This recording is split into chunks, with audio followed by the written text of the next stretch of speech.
episode 2 of the Roads We Take podcast, your space to hear real authentic stories from the people who have been on unconventional roads and carved a life for themselves that is outside of the norm. Here we talk about the choices we make and how it leads to the roads that people aren't aware of, the roads that we don't see, the stories that we don't hear. Learning about the choices we make and how we get there and how it shapes who we are. This podcast is here to inspire you to hopefully follow your own path and your inner calling. My guest today is a visionary creative and one of the most quietly influential voices in contemporary fashion. She is a founder of Seventh, a brand grounded in intention, known for its refined silhouettes, timeless minimalism, and an ability to make simplicity feel deeply elevated. Seventh isn't about chasing trends. It's about creating pieces that feel calm, considered, and built to last. Bukki Ojo's journey started long before Seventh, at just 17 years old. She launched her first brand, upcycling vintage denim with African fabrics, a bold fusion of heritage and streetwear that quickly caught attention and landed in major retailers like Topshop. She then set up in London's well-known Camden Market, which then led to a store in Shoreditch. And so she's no stranger to building community, a dedicated community at that. What I love most about her story is that she didn't stop there. She kept evolving. Throughout the no doubt countless challenges and obstacles along the way, Bukki is now leading one of the UK's most elevated, exciting brands. Bukki Ojo's story is one of intention, intuition, reinvention, and staying true to your creative vision. Welcome, Bukki. Hey. Oh, thank you so much for coming, girl. No How are worries. you doing? I'm good. Thank you for having me, honestly. Oh, I'm sorry. Is this your first or second? You're my second guest. You're my second ever guest of my podcast. So this means a lot to me. Thank you so much. No worries. How are you doing? How's your week been? What have you been up to? Week has been good. We're just winding down, Black Friday, all of that. So now we're coming towards the end of the year. So we're literally just winding down, day by day. So I'm happy. Yeah, I'm ready for rest. Is Black Friday a busy period for you guys? Yeah. It's a huge period. It's literally the Super Bowl of retail. So it's the year that everyone works towards, and it's this boom big event. So it's now that tension is off. It's time to rest. I do remember seeing that you guys were doing some deals. Oh yes. As well. How do you feel about Black Friday? Because obviously I know it wasn't initially something we had in the UK. It kind of comes from the US after Thanksgiving. How do you feel about Black Friday and kind of offering those deals? I mean, I'm on two minds. So on one mind, I'm like, it's great. Customers get to, especially those new customers, they want a little deal to experience Seventh for the first time. Yeah. That's an opportunity. But on the other hand, it's like, we didn't have this before, and before we wasn't really for it, It's Exactly. like you're forced to put your stuff on sale kind of thing. Yeah.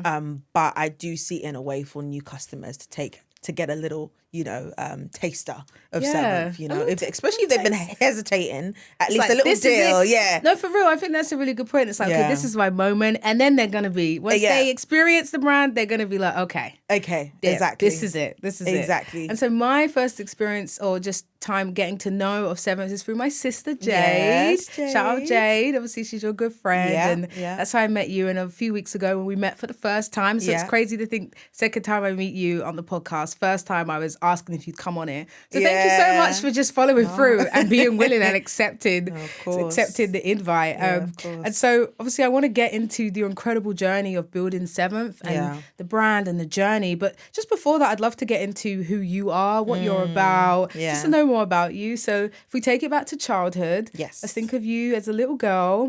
What was your favorite music, favorite artist, and what was your style like in those formative years? Like, how were you dressing when you got a chance to finally buy your own clothes, like you get a bit older? Very interesting. I would say my formative years, very much influenced by American hip hop culture, pop culture. Like, again, you catch me on, watching 101, watching That's So Raven. Oh my gosh, obsessed with That's So Raven. How's the same? Till today, to be honest, I'm still watching it today. It's iconic. Like, it's really so iconic. Amazing. Yeah. The Cheetah Girls. I was the 5th member of the Cheetah Girls. Knew all the dances. You Got Served. Oh my gosh. Step Up. Yeah. So Honey. Is that like baggy, the kind the of baggy, more, the cool kids. I'm doing this. I'm getting ready to. When you say You Got Served. Yeah, literally.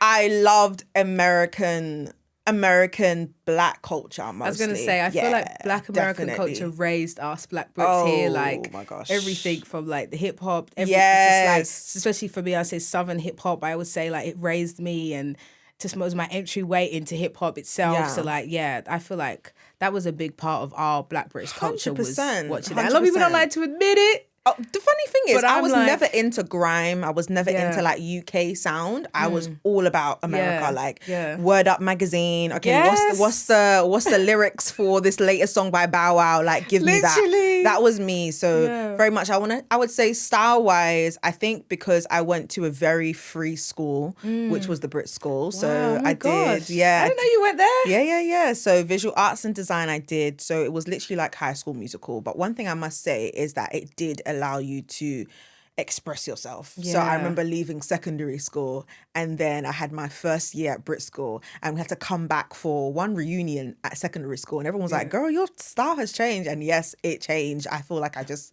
unleashed myself. But again, very influenced by the pop culture still. You know, I had my little Rihanna fade and, you know, just completely just shaved my head off with the whole, what's it called? Mohawk. You really got into I went into dedication. I love it. Yeah, I love it. But then I had the jeans and like I was really influenced by what was around me because everyone was in their own style and was just really expressing itself. Of course, we didn't have uniform in Brit School, so you can just wear whatever you like. That's amazing. So I think it was I had a little punky phase, you know, Jeffrey Campbell's, the studs and the denim jacket, the platforms. Yes. So yeah, I think I went through my phases for sure. Went through my phases, but I think because my mum was not a typical mother either, she allowed me to just do whatever I liked. Do you know what I mean? So able to express yourself creatively, how you dress. Yeah. And by the way, going to the Brit School, I'm like, okay, you were destined for greatness. Like Amen, the fact that you went there, like I didn't know at all. Wow, I always used to wonder what it was like in that school because it was like you'd always hear about it. And people who came out of it. So that is just incredible. Yeah.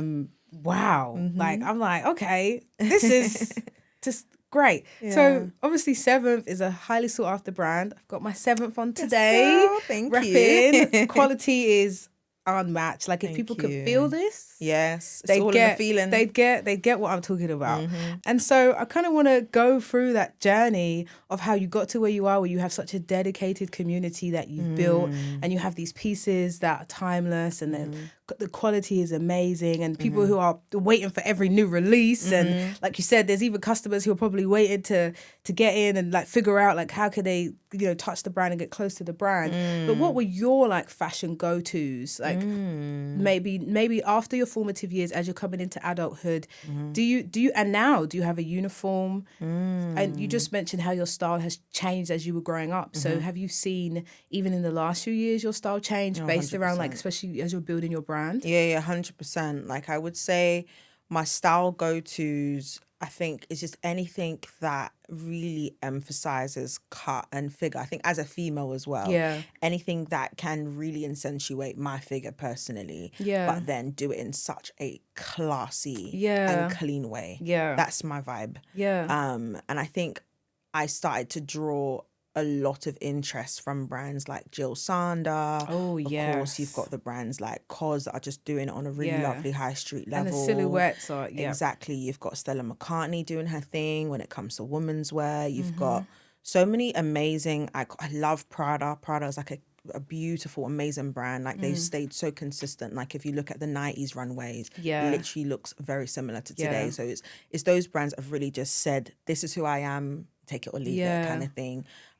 So I think that interest in minimalism and that cleanliness really came from menswear for me. Yeah, I can see that. Ever that since I sense. was like 16, 17, menswear was always more interesting to me than women's wear. That makes sense. So whenever I approached women's or looking at women's wear, it's like, how do I make it menswear? Take that essence of it. I was a proper tomboy growing up. Like I was very much into the trackies, the trainers. Like I had my phases, you know, in my, you know, House of CB kind of, you know, but bandage dresses. Go for that phase. You know what I mean? But then also you got the whole, you know, tomboy, you know, let me get the latest JD sports trainers from Nike kind of thing. So yeah, I had my phases, but I think my interest really started to come alive when I was about 17, 16ish, 17, but it was more on that menswear side. That was really interesting to me. That's really interesting to hear. And I definitely think you can maybe see the elements of that inspiration and that like simplicity, elevated simplicity, the silhouettes within Seventh. But like I was just saying in the intro, you successfully built a vintage upscaling brand before Seventh. Were you always a lover of vintage? No. So I wouldn't say like there? lava, but I admired pieces. Like, for example, for me, I saw vintage was very, very popular. So as a teenager, I was very much into it. What year was that when you... So 2017. Yeah, that's a popular time for it. Yeah, 2013. 2012, 2013. I feel like the 2010s is a good period for when we were really getting into like vintage. Yeah. I was into it. Sorry. I say no. No, I was into it. I was definitely into it, but it wasn't like I wasn't too deep into it. Like, because when you say, was you into it? Like, I know how you built your style just on that, would you say? I think it was probably influenced a little bit because, again, from that hip hop culture and the oversized, you know, baggy jeans, oversized, like, denim jackets, the Tommy Hilfiger jackets and things like that. So that 90s vibe was definitely very much in there. Like, I was definitely much into it. But I know, like, thrifters that go in and, like, they search for, like, the hardest thing you can ever find. It wasn't and as they deep succeed. for me. Yeah. Do they have the patience? Exactly, yeah. And I like thrifting. Yeah. It's some of my favourite pieces I own are vintage or thrifted. Yeah. When people really can dedicate to it. It's a lot of time. Yeah. It's a lot of time. Yeah. But I would say that whole era of vintage at that 2012, 2013 time, in building up vintage for me at the time, one of my things I used to do, which I did for secondary school, my final project, when in year 11, this is your final project. Yeah, I remember that. For me, it was how do I mix African, fabrics, but with more like modern design or modern like vintage. Yeah. So I had the idea just to merge different cultures together. So that's how the first brand came alive. Would you say that your heritage plays an integral role in obviously who you are, but also in the things that you creatively put out into the world as well? Like, is there any way that you see that tied in and influencing? I would say, I definitely would say, I think with my heritage, with Seventh now, I would say it's definitely like coming through in different ways, like the Black Friday ad that we did with my auntie, with Auntie Teju, when she's wearing her massive gele and then she's dripped out in Seventh. I think from that comical, that free aspect, absolutely. Yeah, it has that character. Yeah, it has that character. I think over time, I want us to start embracing the culture a little bit more, even in terms of like design. Oh, wow, and I think that's color. I think that's something that we really need to like. I'm a big color girl. Yeah, so I'm gonna be rating at the door. Yeah, color. I'm you probably see every time. I'm very bright. Exactly. This is me a little bit more chilled. Yeah, exactly. I think we need to find ways to embrace color in a way that makes sense to Seventh, and I could definitely draw that from our heritage. Yeah, absolutely. Yeah. And so just before we go off of vintage, I'm just kind of curious. Yeah. What is the best vintage find that you've ever come across? Like just your own personal, you didn't you didn't sell it. Like just, this is a star piece.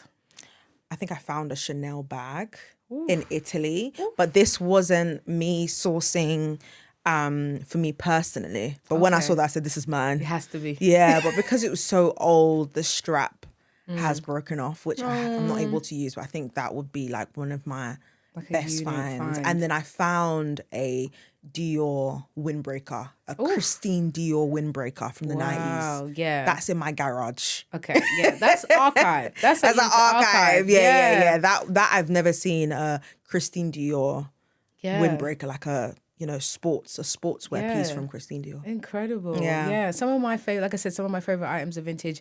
I have one piece, this like jacket, oversized jacket from the 80s that I thrifted in Hamburg in Germany in like 2015. Like I said, that was the era I feel like so many of us were getting into like vintage and thrifting. And I don't know how to describe it. It's like embossed It's like suede, but it's embossed with like an animal print, but isn't an animal print. I have to show you a picture one day. Yeah, but it's incredible. Jade used to steal it a lot because it's just like, it's such a timeless piece, and it was just, I love it so much. Wow. So then let's transition from you're a teenage designer of upcycled denim. You're doing really well at it. You go to vintage sportswear, if I'm correct. Yes. So the first brand before getting into the vintage and reselling, it was the brand I started at 17, right? So for me, again, there was this brand called Ragged Priest. I don't know if you remember that brand. them. Yes. Yeah. I so remember that brand. So I left my first job. So I finished college and I didn't know what I wanted to apply for, because I wanted to be a designer. I always knew I wanted to have a brand, but I just didn't know what course to go for, because I didn't like making clothes. I only like designing them or like thinking of ideas. That's literally me. I'm like, oh, don't put me doing sewing machine. Yeah, you ruined it. exactly. Exactly. So I thought, okay, if you don't like making clothes, then maybe you're not really going to be a designer. So I was a bit confused on what courses to take. So I then ended up going for a gap year. Okay. And in that gap year, I got my first job at Topshop. And at Topshop, that was when I got the idea from Ragged Priest, because Ragged Priest was one of the biggest concessions in Oxford Circus. And they were known for their studs on their denim jackets. The way they would add the studs, Exactly. Oh my God, I remember this. You're taking huge. me back. Yeah, huge. And then I always used to go in there and I was just like, what if we can put African fabrics on those denim jackets? I don't know, again, because in my final project in secondary school, it was about blending African fabrics and making dresses out of them, but then mixing like a modern twist to it. So I still had that African. And again, at the time, that was when Afrobeats was on the come up. Yeah. So David O just released his first single, which was Dami Duro. And then you've got Wizkid, you've got Tiwa Savage. It was really coming up at the time. It's influential time. Yeah, really influential time for Afrobeats. So I was very much into that, like Afrobeats all day, every day. And then that's how it kind of built into the whole, idea for the brand. And it was just taking the vintage archives and then seeing how we can mix it up with the African fabrics. Amazing. Kind of similar to what Ragged Priest was doing it, but just a little bit on the African side, basically. Yeah. So before we get into the story of Seventh and more of who you are, when you just kind of like zoom out and look at yourself in that way, like when you just describe how you started, you were doing final year project, year 11, and your project, and then also you work at Topshop and you're seeing what Ragged Priest is doing, and just where you're at now, like, do you ever just go like, whoa, like this is amazing, like, do you ever just sit there, are you proud of yourself, like, to just hear those beginnings, like, to what you've built now, like, wow, Bukki, like, that's amazing. How does that feel when you even reminisce on these things? It feels very surreal. It feels like the whole storyline is happening within a very short time, but then also feels like a very long time at the same time. But yeah, it feels really good. It's been a lot of persistence and a lot of tenacity required. A lot required. Like even some people that knew me back in the day, they're like, "Are you still on that fashion thing?" I'm like, "Yeah, I'm on the fashion thing," because I don't really put myself. Honey, this ain't no small little. Because I'm super low key with things. I'm like, yeah, I'm still on the fashion thing. We're still going. We're still happening. Great quality to have. Thank you. But yeah, no, it feels amazing. I'm proud. I'm definitely very, very proud. 100%. Incredible.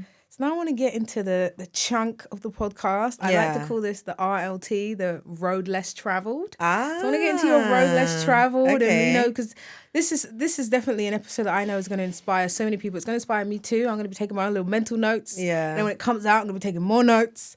And so the road less traveled is just getting into that unconventional story and just where you're at now and the thing that you have that is just that can inspire others. And so was there anything particularly that did you study? Was there anything that you felt like just inspired you to go from the beginnings with the brands and the vintage upscaling that you were doing to develop into this contemporary modern brand? Like, was there anything that kind of just inspired this next level?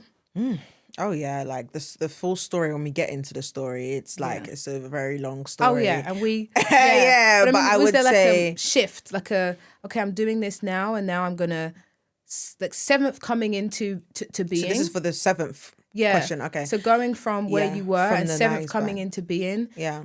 how is it that you just, was there a thought, okay, I don't want to do vintage anymore. Oh, yeah. I want to step into. Yeah. 100%. Yeah, how does that come definitely about? that's like the latter end of the story. It was when we then progressed from Camden to Shoreditch, and at that point in Shoreditch we just opened the store. It was amazing store opening. We was all celebrating.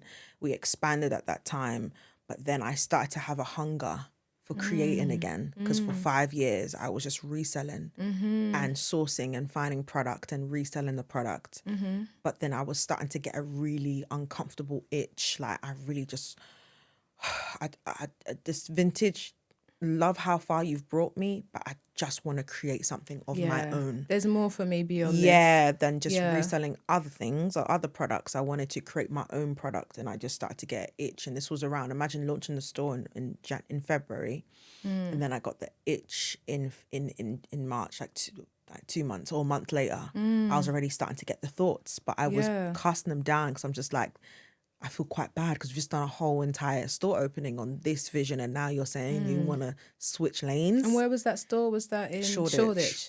Okay, so like you said, because it was at the latter end, and I don't want the people watching this to be like, what are we missing here? I'm just like, because I just have so much to ask you. Yeah. I do, obviously, it's such an integral part of your journey. Could you give us a timeline of like the brands that you built and going through vintage up until when you said, I have this itch and I can't stop ignoring it? I think a timeline would be great. Yeah, so 2011, and I've got images. I'll probably share some images with you. Yes, please do. Put them up. Yeah. 2011, 2012 is when I launched the Bukki brand. 2013 is when it ended. Okay. 2 years later. Then 2014 up until 2018 is when I run 90s Back, which is the vintage brand. Is that's vintage? What sort of vintage clothes? Just reselling vintage. Just reselling. Okay. Yeah. So you'll see the story how we change into just selling vintage. Okay. So that's up until 2018. So from 2014 up until 2018. Okay. Sorry, to 2019. April 2018 is when I get 2019 is when I get the itch. So I'm selling vintage from 2013 up until 2019. Oof, that's like so 2019, that April is when I get the itch to be like, I don't want to sell vintage. How long did you ignore the itch? Not long. I started to get it like the beginning of the year, and by April I've already I've spoken to a few people and I'm like, yeah, it's time.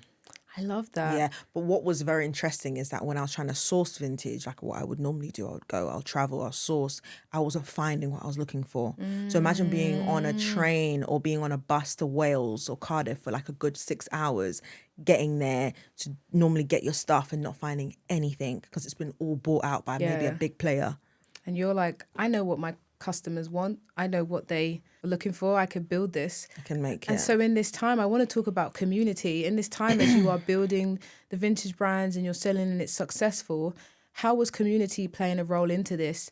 Did it have any influence in then getting to Seventh? Did you have everything you needed to just say Seventh is going to happen because I have this, this, and this? Like, how did community play into that, would you say? Seventh wasn't, like I said, Seventh came like, it wasn't like a plan. Like for me, it was like, how do we expand? I already had a 5-year plan of how I was looking to expand 90s Back, the vintage business. So I already had a plan, how I want to scale. So it was all about the vintage business. But one thing I would say is because I was so close to the customer, I was in the store, I was speaking to them. Amazing. I was, I had a whole TV show on our stories that literally was showing customers coming in, trying things on. And it was like couple drop. Guys, we have so-and-so coming in. He's wearing this hoodie and that thingy. So there was a very close-knit connection with the customer from the jump. So as I was starting to make these decisions, there was a lot of, and that transition, there was a lot of asking customers, guys, I'm about to do this release. What do you think? Do you get what I mean? And that's that's market research. If market research had the king. Exactly. So straight up taking them along the journey, putting out the, what we want to make and putting out the actual designs and getting their feedback. Oh my God. Was amazing. And that's not something a lot of brands can even say that they have. Like in terms of direct relationship. Wow. Yeah. Yeah. And so when I was doing research about the brand and about you as well, what I read about the brand and was that there's an intentionality. I'm talking about Seventh throughout, but I'm also, I'm hearing that there's that intentionality with you seems like has always been there. And so would you say that that sounds true for who you are and how you live your life? Like there's an intentionality. You said you already had a 5-year plan before Seventh happened. So what do you think that could say to other people, like about having intentionality and where it can get you? That's one. And then how do you think intentionality throughout your life has led to your endeavors? Yeah, I mean, I'm a Jesus girl, so I'm a Christian. So for me, the way I was brought up in my faith is living a life of purpose. Yeah. Like, what is your calling? What is your purpose? So for me, everything needs to have a purpose, a reason. Yeah. And whenever I go on talks or I do like teachings or like lecturing or whatever, one of the key things I do say is, if your brand or whatever you're doing is not solving a problem and it doesn't have a purpose or a reason, just put it in the bin. Yeah. Like, just let it go. If you're in it for monetary reasons, if you're here for the hype and you want to be seen as CEO and all of that, just put it in the bin. Yeah. Yeah, because what's going to keep you on the journey when things are challenging and when things are hard is your reason, is your why, is your intention. It's always going to center you. Is always going to bring you back to be like, this is the reason why I'm on this journey. And that's what's anchored me for over 15 years of being in this business. So yeah, I think intentionality is at the core of everything that we do. Yeah. Everything that we do, it has to be intentional. Yeah. It has to be for a reason. If it's not for a reason, and if the reason is not, if it doesn't have weight to it, it won't last. Yeah, it has to have weight. It has to have a true purpose. You have to be truly solving a problem. And I think ever since I started the vintage business, I had a reason. I wanted to be the best minimalist with the vintage. I wanted it to be the most minimal like experience in the store. I wanted the store to be that vintage store. When you go in, it doesn't smell like old shoes. It smells, because that really is a smell. Yeah. Like when you go into vintage stores, there really is a pungent smell. Yeah. So for me, my thing was I want to really reinvent the experience of a vintage store. Wow. That was what the vision was. Like, I want people to come to a vintage store and be like, is this a vintage store or is this? Yeah. So everything was color coordinated. Every single piece on that rail was curated to a T. So that was the purpose. And the same thing going into Seventh. Again, we want to be the most elevated contemporary design brand that specializes in just incredible silhouettes, cuts, shapes, colors. That's just simple, simplifying people's wardrobe. So there has to be a purpose and a reason. Yeah, amazing. I think for myself and a lot of others, when they are looking at Seventh and the brand, I think that on the tone of intentionality, you can see it's grounded in these principles of rest and completeness and that elevated simplicity. Yeah. And so I want to read something to you, which I saw on the website and I know is central to Seventh. And then I want to just ask you what this means to you and how it inspired the brand in your own words. And God rested on the seventh day from all his work which he had done. That's from Genesis chapter 2, verse 2. What does that mean to you? How does that come into your life and into the brand? So for me, funny enough, I was doing a devotional yesterday, but for me, rest, which is what seventh means. Seventh is, initially in the Bible times, there was a Sabbath day. So on the seventh day of the week, there was no working allowed. It was actually a law, no work. That's just, we don't do work on a Sunday. And that was it. And it was all about rest. And for me, what rest means to me personally in my life is faith. In order to be at rest in the midst of this crazy, chaotic world that we live in, requires a certain level of belief and a level of understanding that I'm going to get through. So I'm going to rest. I'm going to go to sleep. Yeah. So I think for me, it represents faith, living a life that's free of anxiety, living a life that's free of fear. Yeah. All of these things, in order to do that in this day and age with this crazy world, there needs to be a level of faith to be able to actually step into true rest. And rest for me is mental rest. Yeah. Not just sleep, but actual being able to have a quiet mind. Switch off, A quiet mind, being able to sit in peace even when everything is going wrong. Are you able to center yourself and still sit in peace and be like, okay, things are going to work through? So for me, seventh as a meaning, it means rest mentally, physically, from the heart. It also means home. It means completeness. There's 7 days in the rainbow. There's 7 days in a week. Yeah. Like, it means complete. So me getting to this point, it was really like, this feels like my destined place. Yeah. That's what it felt for me. Once we go through the story, we'll see the valleys and the highs and the lows, but it really felt like this is a complete place for me. So for me, that's why there's so much perfection, I would say. Again, they say 7 is the perfect number, but there is so much attention to detail in what we do. You can and see we're that. so fussy, but we want it to be so perfect. Of course, nothing can ever be perfect, but as that close is, to as it could be. Yeah, as close to as it can be. And Yeah. bring that level of peace as well when you look at it and when you look at our work. Yeah. Wow, amazing. I think that, like I said, it definitely comes out in the brand, that intentionality. And I think it's so important to focus on the very specific things that guide you, and for you, that being your faith as well. And 100. if you want to speak a little bit more about faith in your life and like how you feel like it guides your days, and as you're building this business to what it has become and what it will continue to be, how does faith play a role in that? Faith is everything. Faith is me. Like, faith is the foundation of who I am, and faith in God, that is faith in Jesus Christ, that is for me.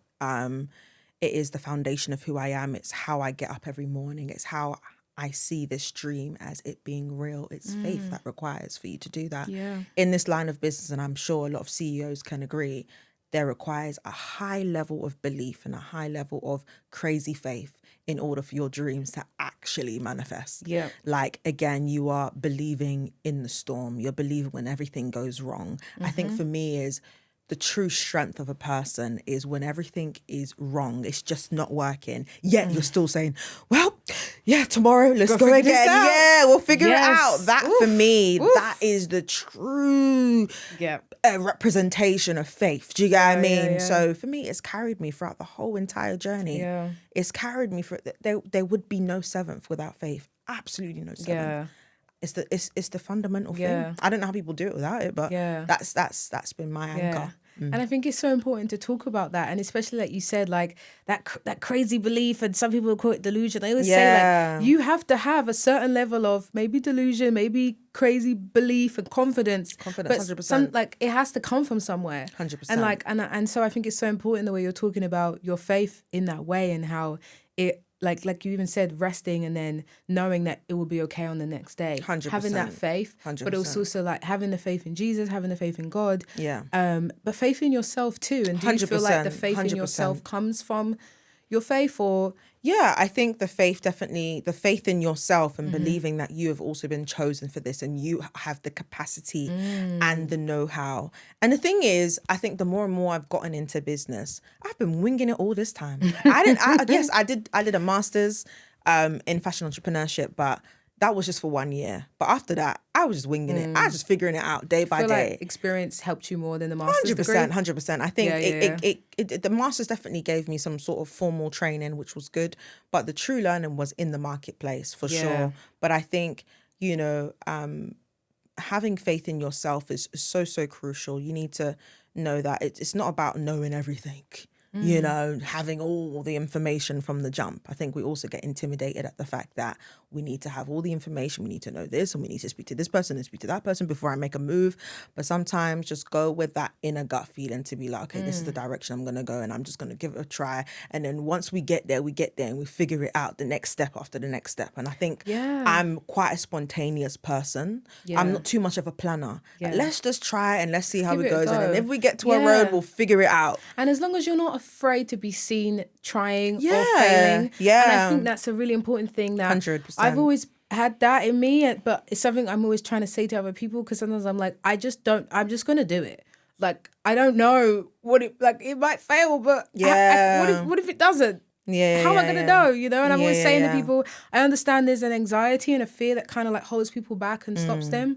But I think it's really important to like hear these stories like you've just said, that you've just shared, about just going for it, because look what can happen. 100%. Like, and like, of course, like I want to get into like any of the trials and tribulations. I'm sure it wasn't always easy. No. But like knowing that they are going to come, and just trying, and then you figure out, okay, so when this happen, if it happens next time, what do we do? How do we tackle this? Like, you have to go through it. There's no shortcuts, and I think that's I don't want to sound like Kim Kardashian here. No one wants to work anymore. But, it's like, you can't, there's no shortcut to this. There isn't. Like, you just have to go through it with anything. Like, even me starting this podcast. Of course, I have a vision for it. But I need to go through this stage. I need to go through my second episode. Do you know what I mean? Exactly. Yeah. And so I love that you shared that. I just think it's so important for people to hear. And this is the roads we take. This is what I want to hear. So continuing on talking about Seventh, now where you're at as well, you have staff, I assume, in your building and everything like that. I want to talk a little bit about your creative director, Emmanuel, who you work with and work alongside designing, and that collaboration. Did you, when you started Seventh, or like you said, it kind of was an idea, was it, obviously you had your designs in mind, you knew what you wanted to do. How was a creative director helpful to developing the vision and the brand? Like, how does that kind of work for people who maybe aren't familiar with how that relationship works and that collaboration? Yeah, I mean, again, winging it once again. So, we're doing 90s backs, a vintage brand, and, we're in Shoreditch, and, I get the hunch, I change, that I want to start this brand, right? So, of course, I'm speaking to people around me, and then they're saying, oh, you need to get a creative director. And I'm like, what on earth is a creative director? Didn't really know what a creative director was. Even though I did a master's, course, and I guess I may have seen it, but didn't really know what that meant to me right now, So for me, all I knew is that if I want to start this brand, I want it to look aesthetically pleasing. Because for me, I followed loads of cool people online, and Emmanuel was one of them. He was one of the people that I followed on Instagram that had the most beautiful Pinterest looking aesthetic, beautiful Instagram pages. You just scroll and scroll. You just scroll. Like, it's not even about the picture alone. It's about the layout. Yeah, and I just used to love it. I used to repost some of Emmanuel's photos on my Instagram. So if he took pictures of like vintage trainers, I will then repost it on mine. So all I knew is creative direction. I just thought, I just want someone to make my brand look beautiful, and I wanted it to look like Emmanuel's Instagram. So I reached out to Emmanuel. I was like, do you do creative direction? And again, we've been speaking already from before, because I used to send him vintage and I would get him to take pictures for me in the vintage, in the aesthetic way that he would do it. So I'm like, what you did for me last time with the 90s back, I'm starting a brand, and I would like to do it again. Yeah. I like it. Let's keep going. Let's keep it going. And he was like, yeah, I would love to do it. And he didn't know what creative direction was either. So he was just like, yeah, sure. I can definitely do what you're asking for. So we met up, and we did our first shoot, and he used to shoot a lot in art galleries. So he would go into different art galleries and just like take beautiful pictures in like different corners of the walls and like in front of art pieces and stuff. And I was like, yes, this is exactly what I want, because it looks exactly like how your feed is like. But from the onset, I already knew that my strength was not in visually communicating the brand the way I wanted it. I knew what it looked like, but I didn't know how to execute it. So for me, is I identified exactly what I needed from the jump. I didn't try and do it all, because again, I've had experience from running 2 other businesses prior. So I already knew by this time that I just need someone to come in and take these photos. And I tried it with someone else prior, but I wasn't really feeling it, because I had a specific aesthetic that I wanted, which was very similar to what Emmanuel's Instagram looked like. So when we did the shoot, it was easy. And I think for him and for me, I just let him do his thing. I didn't even try and control him. And I think that is a very big thing. Like, if you are bringing someone on within that, there has to be that level of trust, and let them do what they do best. Yeah. And that's great. Like, one, that you saw your weaknesses. 100%. And I think the best business owners are the people who know their strength, know their weaknesses. Absolutely. From the start, I think that's something I'm always, as I'm just studying other people's businesses, like, and when I watch interviews, but also the fact that this is, I don't know if you call it your baby, but it feels like it's this is yours, that you're starting up. How did you ever, it sounds maybe not, but did you ever have any hesitation with sharing that? Because some people would know that they're maybe not that good at communicating the brand visually, but aren't ready to let that go. So how was it for you? Is that easy for you? So free. I think because with 90s back, when you're reselling other people's brands, it's not about you. It's not. You're so disconnected from this personal thing. Like, I was very, very open to customer feedback. Okay, guys, you don't like this top? Okay, what top do you like? I think as designers, you get quite offended if a customer is not feeling your design. But because I went through that thorough training of selling vintage and being really open, if the customer says they don't like it, they're not going to buy it, then cool, we'll just find a different top. So I think going and transitioning into the 90s back line before 7th, so this was called the 90s back line when Emmanuel first came on board, it was like, okay, cool, like, let's try this out. Whatever you think, yep, let's do it. Okay, if it doesn't work, cool. Yeah. There was this freeness. It wasn't like, oh, this is, Yeah. It was, because with 90s back, as a vintage business, it's not about, oh, this is my brand. No, it's you're serving the people. Okay, so you already have that principle of like that community, and this is about what the customer wants to see, because what's the point if they don't like it, or if it's not connecting with them, what am I doing it for? So that's really important to hear, actually. Like, don't get offended if they don't. And even till you're today, not entitled to the customers actually like is your stuff. Like, yeah. Like, even though it's my creation, like, and let's say I'm really, really passionate about design, and we release it and it doesn't do as well. Like, I'm like, well, no, it didn't get it, but I love that piece. But it's nothing personal to me. But I know designers, they can take things super duper personal. Like, if this designer doesn't take off, then maybe there's something wrong with me, and it gets all personal. But for me, I think definitely going through that whole selling vintage, I really just become so open. And I think I had that same open mindset when I did the first shoot with Emmanuel. It was very free. It was like, okay, let's go to the gallery, let's test it out, let's try it out. Great. It was so free. That openness, so I easy. think, is super important. And so when we think about the essence or the energy of 7th, I would say, then a few agree, it seems like it's built around rest, the minimalism, and that simplicity that feels still luxurious. But on the ideas of like rest, serenity, minimalism, how does that show up, not just in the brand, but actually in you and how you lead the brand? How would you say you embody that minimalism? Does it show up in any way? What, like internally? Yeah, like it just as the founder and as someone who's leading the brand with your staff and the people you work with. Does that build a culture in working with you and within if you're working for 7th? I would say it's a mix.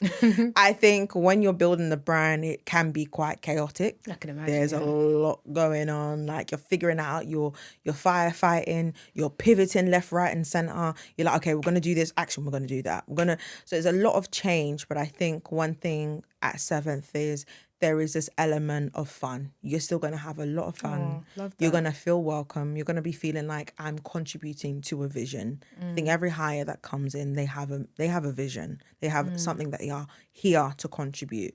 So I think that level of, belonging and feeling part of something is definitely a big thing for us. That's great to hear. It's like the inner feeling of the brand, it then moves outwards. Like, in terms of, because we are so welcome with our customers. Like, they feel like they're part of the fam. So internally as well, we try and ensure that there's that level of welcomeness. Is that even a word? Welcomeness. Can be now. Yeah. Yeah, a level of, just being welcome and having a space to actually, contribute to to some level or another. So this is important. Yeah. Connecting there to community, and like I said, you have that loyal, grounded community with 7th. You've built your brand in a time where fashion can feel very fast. It is very fast. It's hype driven. Yeah.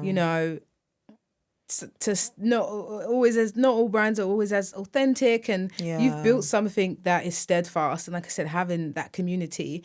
How would you say you cultivated a sense of authenticity in an industry that often rewards the opposite, that rewards the fast pace, the hype, the let's go. You're not doing constant, continuous drops every week. Every week, go on the website, you say new releases. Like, you're being intentional about it. How did you feel like you got to that point where you had a community like that? And did you ever feel any pressure to be trendy and follow trends? It's so interesting, that point of like, the industry rewards, the brands that are pumping out this and that left, right, and center. I think, again, because of purpose and knowing exactly who you are and saying, look, I'm here to contribute this to the industry. I think that has been our grounds to be like, we're not going to give in. And I think technically and practically our product takes a while to develop.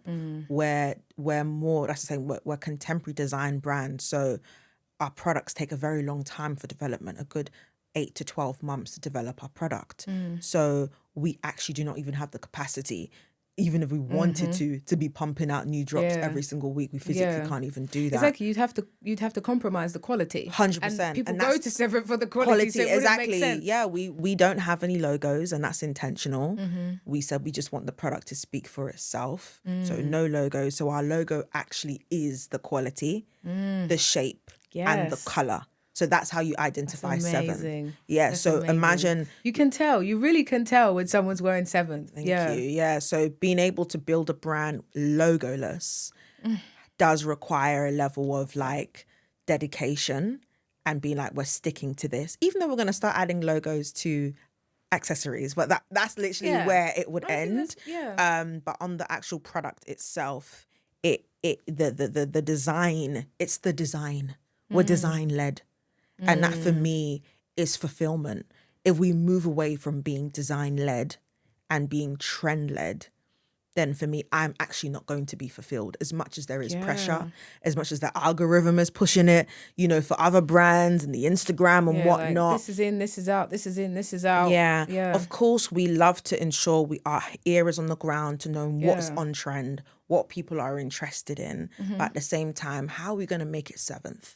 Yeah. That for us is, cool. This is what people are into. You guys want the Henley tees. You guys want the baggy jeans. Calm. You want the bow leg baggy jeans. Cool. Yes. We're going to do it the seventh. So We're going to do it the seventh way. So for us is looking at what people are actually wearing, because people ask me, what are you actually inspired by when you're designing? It's what people wear. I love people watching. Yeah. I love personal style. Yeah.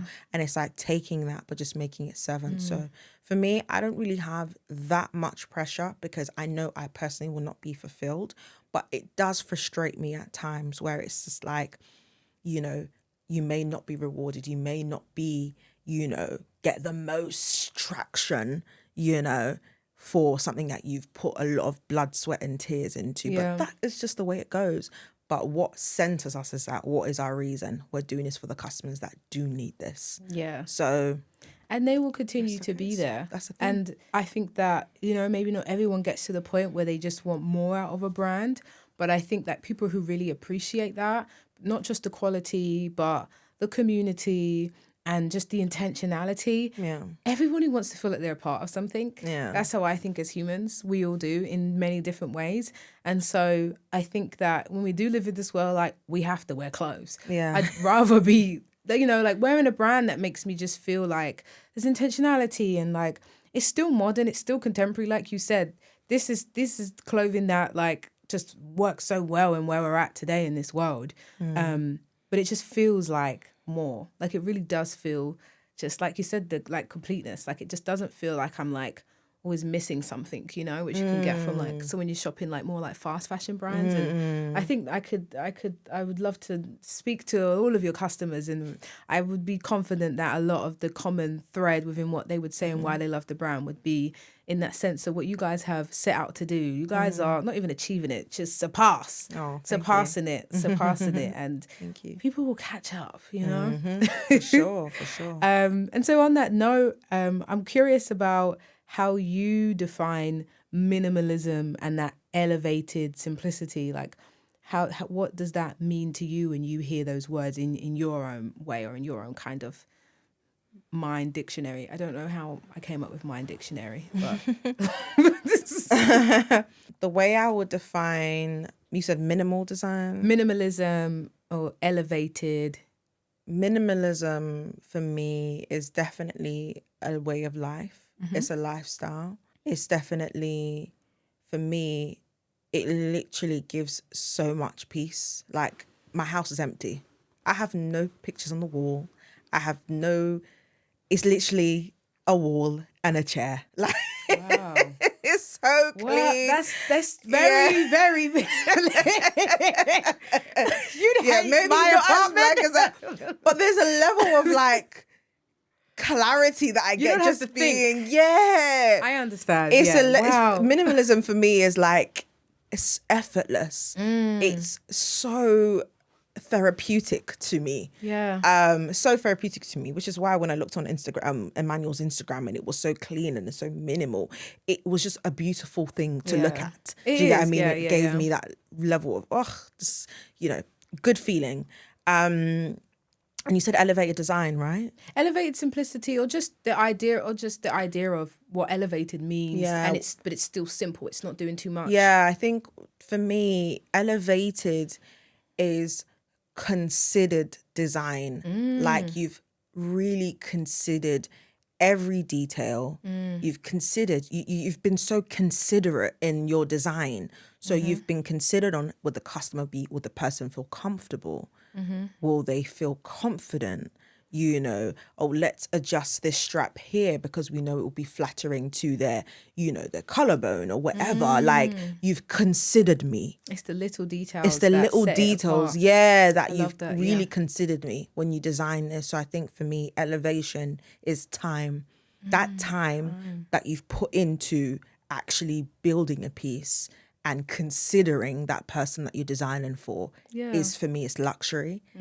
And it's elevation. I think that's what luxury really is. I don't think luxury is the price tag. It's the time. And how it makes you feel as well. Yeah, and the feeling and you can because tell, of that time invested in that considered design. Yeah. So for me, that's what elevation and minimalism to me is, making something so simple, but it's so, so effortless. Like, it doesn't look like you've tried. Yeah. You just look so incredibly good, but you look so simple. Yeah. How? Yeah. And I love that. Showing that How? it's possible. Yeah. So for me, it's just the best. Like, I know it was very much a trend when we first started. Again, coincidentally, minimalism, blank tees, all of that was very much trending in 2019, 2020. Yeah. But even if it's past that trend, we will still be here doing minimalist things because that's literally who we are and what we love and what we find. For me, it's just like, I always want, if someone's wearing Seventh, I want someone to stop you and be like, damn, you look good. Yes. But it doesn't look like you've tried. Yes, Like, what on yes, earth are you wearing? Like, how? Yeah, Like, that it's is the just kind like, of the reaction that we want when people are wearing Seventh. Yeah. Yeah. Yeah, amazing. And so I think, like, listening to you, it's like, okay, you have an intention, you have an idea, you know what you want to do, you always knew where you wanted it to go. This is just so together. A lot of people would hear this and be like, oh, she's always had it together. Things have always gone the right way. Seventh, always, the trajectory was clear. But I know within my life, and many people know in their own lives, that things are rarely ever just straightforward. And so I'd love to get into just your experiences through building this brand, and also the prior brands you had as well. Those difficult moments where they shaped you, but it was still like maybe touch and go in terms of like, this, I don't even know if I'm going to continue this. Did you have anything like that where it was like, I don't know if I even want to continue this? Something that just felt like difficult in the journey of building a brand, you know? Yeah, I mean, the first brand, the Bukki brand, that failed after 2 years. And, I had a choice whether to go bankrupt or,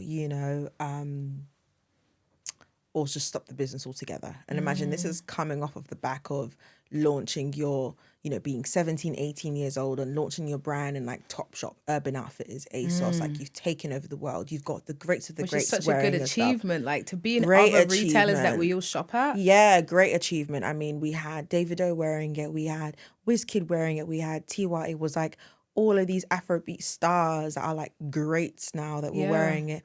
But then when the business then failed, my whole identity was tied to that business. Oof. And of course, being a young teenager and having so much early success, being congratulated by all your peers, to be like, wow, she did that. She didn't go to university and look, she succeeded. But then for it to come crashing down because I didn't understand business, I realized that being in fashion is not about just your creative, lovely idea. It's about, do you actually understand business? Do you understand that this is about, you pay for so-and-so at this cost to make so-and-so profit on top and to come back with a return of so-and-so? That's what it's about. Yeah. Yeah. It's like, it's so nice having designs and ideas. It's but so nice. It's so lovely there's having no a design and side to it. idea, but at the end of the day, the HMRC man was knocking on my door. Yeah. The tax man was like, you owe so and so. I had an uncle as an accountant. I had one uncle doing my accountancy papers, and everything was all over the place. So yeah, it was definitely a huge shift for me. And I definitely went really low. Like, it was really, really difficult to get myself out of that, because I tied my whole entire identity I can imagine, to the such a business young age. at a young age. And for me, it was like, okay, what's next after this? Like, me going back to school, that looks like a failure. It was very much the perception of how people would take me. At that point, did I want to restart it again? No, I think I was pretty much tired at that time, pretty much burnt out at that time. I was really trying to keep up with the Joneses, even though everything was failing in the behind. I remember not even looking at my sales reports. I didn't even want to look at it because it was doing so bad. I would just kind of like, bury it at the back of my mind. So I think at that point it was, I had to make a choice. Do you want to stay in depression and stay at home and just, eat, cereal and, look down at your failures, or do you want to get up and try? And that was the point where I met God for myself. Because of course, growing up in church, you go to church because mum tells you to go to church. But at that point, at the lowest point, I was like, boy, I don't know where I'm going from this point, and that's when I really started to build a relationship with God. And that's when I started to get a bit more encouragement again, simply from being a bit more attentive in church and, getting encouragement from the word, reading the Bible, and actually seeing, okay, I think there is hope. But I do think at that lowest of low, there is definitely a point where you have to make a decision.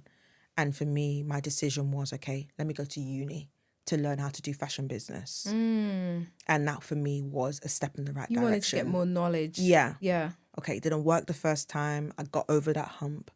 I really went underground. So people who knew me back in the day, they're only now getting to know me now through 7th. And they're like, this can't be the same. Is this the same Bukki? The one that used to do the denim? And I was like, yeah, it's me. And they're like, can't believe you're running 7th. And I was like, oh, well.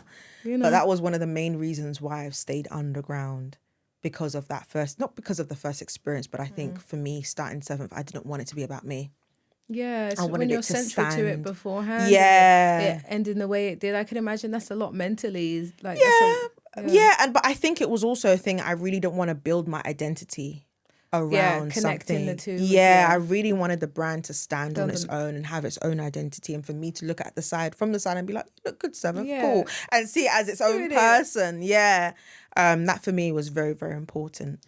Wow. But I think it was the biggest lesson at that point is a choice, decision. The power of choice really determines the direction of your life. Honestly, if I decided to stay in that depression, I definitely wouldn't be here today. But I decided to get up again. Yeah. And then through that, doing that, getting up again, my mum was the one saying, look, you got all this leftover denim jackets in the garage. Get rid of it. Yeah, you can't find a job because I was looking for a job, right? Couldn't find a job. Yeah, go and get it. Go and sell it. Please don't. You can't come and stay in this thing.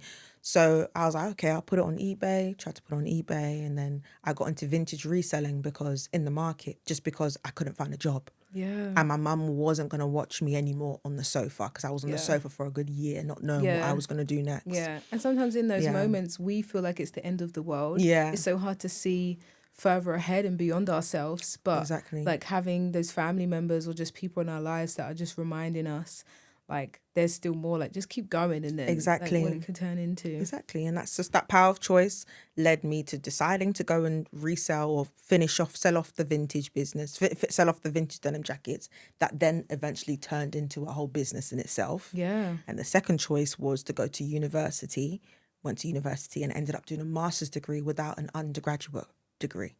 Wow. Yeah. Oof. So imagine those two accomplishments happened in that power of choice. That's so amazing. I just think that is just so like poignant, especially like, this podcast is called The Roads We Take. And it's, I want to share these stories about, we can make choices in life and we don't always know what the outcome will be, but the different choices that we make are going to take us down different paths. Different roads, yeah. Yeah, and it's like just trying. Like, you didn't just stop and give up. You made a choice to try and keep going, but you also said, okay, I'm going to go and study again. I'm going to create this. Like, that intentionality, but it all comes from a choice. And I think some people are just scared to make choices. Some people are scared to make that decision because, again, like we said, it's being scared to be seen failing, and which is something that you even experience, but just you're learning from that, like knowing that it's also a choice to learn from that rather than dwell in that, you know. And so I just think that's so important to hear and so incredible that you got to that point. And I'm happy that you did. Thank God. Happy that you came out of that and continued on, and that we're sitting here having this conversation and just so I want to move into the next segment, which is called The Map Isn't Mapping, and this is just a brief segment before we begin to wrap up eventually, where you can give advice to someone who's aspiring to enter or progress in your area of work. It's kind of like an agony aunt, but we're kind of helping people level up or just have insights, you know. And so I had to ask some questions on the Roads We Take podcast into Instagram, just seeing if anyone had any questions. And so the first question that I have, she wrote, what's a mistake you made early on in your fashion journey that you wish someone had warned you about, and how can young founders avoid it? Above all, get proper financial support from the jump. Get an accountant, ask the accountant all the questions, and make sure you're counting every single one of your costs. Every single cost, even that cost of coffee that you went and bought 5 a.m. on the train somewhere. Every single cost needs to be put down. You need to be accountable for expenses just as much as you're very much checking your income and seeing all those invoices come through, and getting that financial support. So whether it's a really good accountant, and you two being a good steward of your resource. That is really great advice. I think that's something that I personally learned in one of my businesses that ultimately failed because of my terrible financial management, which is something I'm honest about, and I just have learned from that and absolutely would do it differently. Another question that we have, which I love this question. I feel like a lot of brands fall into a circle of doing the same thing and there's not much change in terms of growth or exposure. I'm wondering what you changed or did to see a difference in the growth overall. What was a game changer for the brand scaling or development? I think for me, again, as long as you're solving a problem and you're filling a gap in the market, you will be pursued. Like, you will have customers. Can you expand on that? Like, I know, like, what? So say if someone's watching this and you say fill a problem, but we're talking about clothing here. Yeah. Some people don't know what that can mean. I can obviously see what you were saying as you were going through your vintage business. You saw like something that, and especially you had customers giving you feedback. You saw what was missing.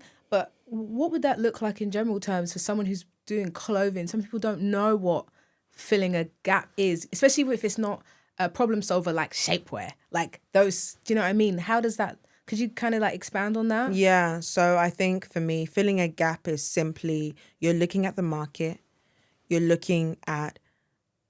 basically creating something in the market. You're creating something for the market that hasn't been done, or it's been done, but it's tweaked in a completely different way. Your way. In your way. So you can't be creating a product where the product is very much already available. You already have the beast of the brands that are already they've already perfected it. They've already owned that particular segment or that particular product. So you want to come in and sell the exact same product and expect a good result?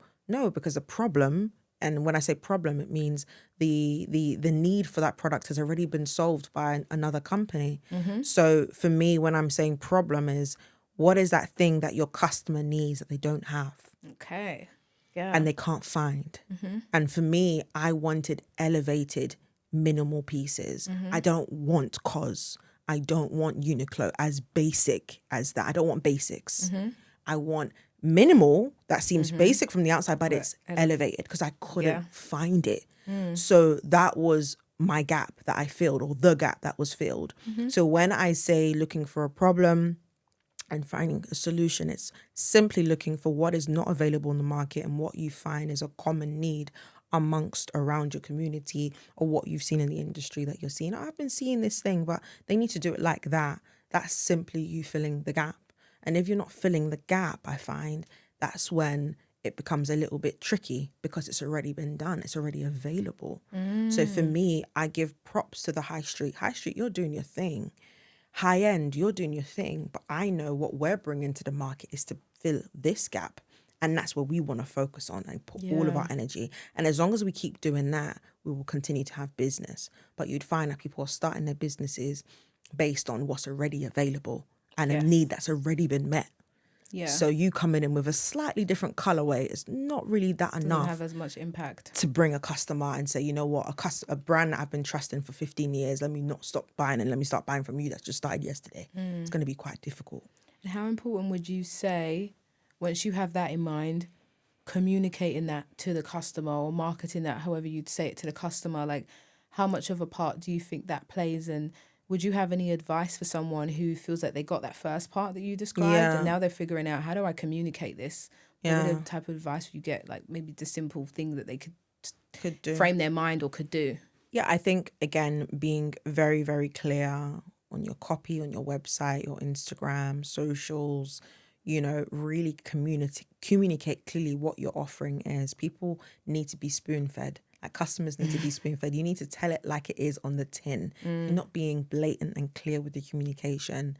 There's always going to be, there's so much advertising and there's so much imagery that we're taking in on a day-to-day basis. So when you've got that millisecond of that customer's attention as they're scrolling, you need to ensure that you've captured them with the information that they need to know that this is what I'm buying into. You don't have that much of a chance. I think for me, it's simple communication and repeating. I think people realize, okay, I've put out my campaign, I've said it now, it's done now. No, you keep repeating. Look at McDonald's.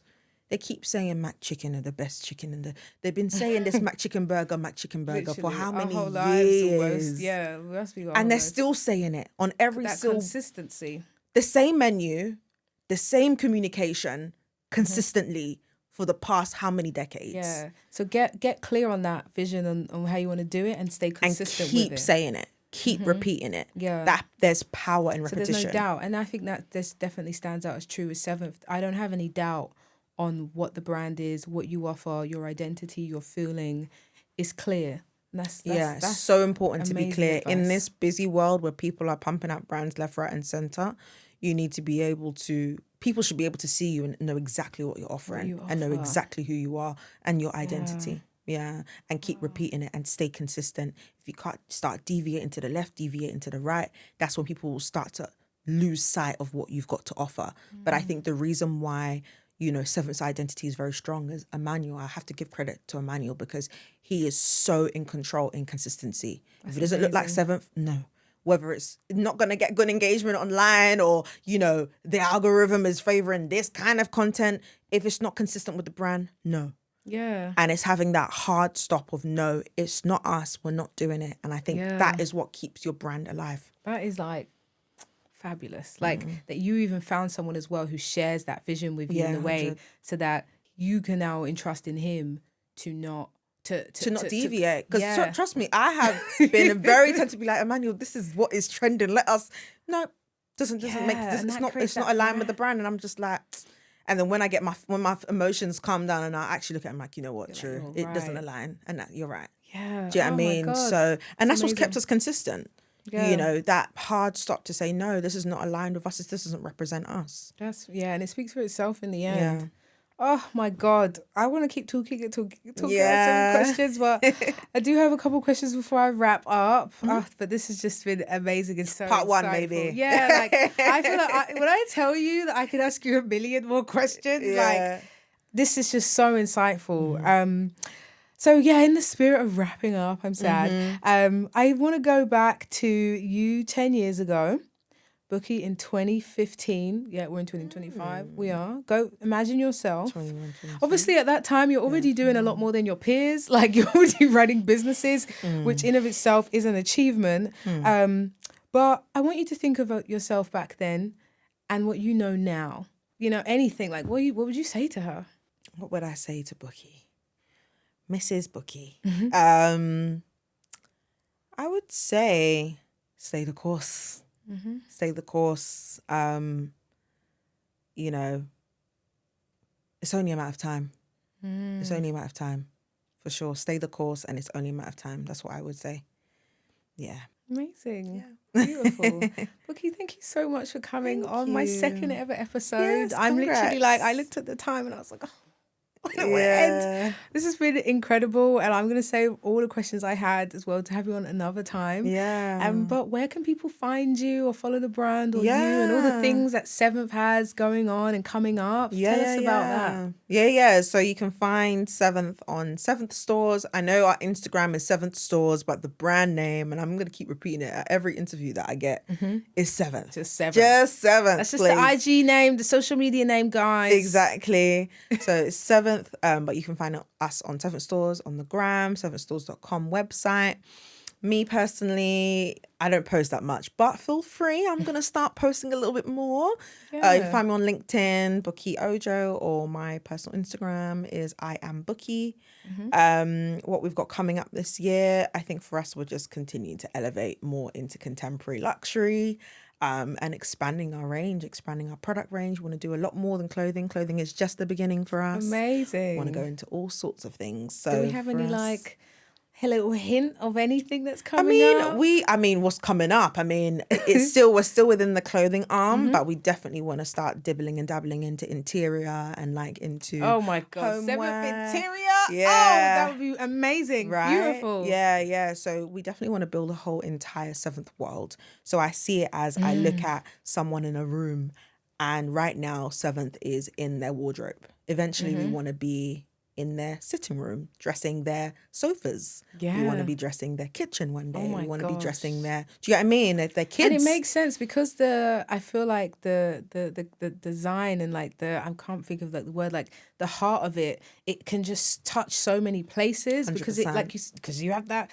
People who are listening, you have that consistency. It's concrete. You know what it is. 100%. You can apply it in other areas, and 100%. it just smoothly it just aligns. Expands. Yeah, it expands is what I'm looking for. It just exactly. Wow. So watch out for us. Clothing is just the 0.1 version or 0.1 step of the game. Yeah, got a lot more to come. So that's us. Thank you so much for this conversation. Genuinely, this has been, like I said, inspiring for myself, and I hope that others, you guys, will be so inspired by it. It's been so insightful. Me too. And thank you. You're welcome. Thank you for having me. Take care, guys. Bye. Take care. See you.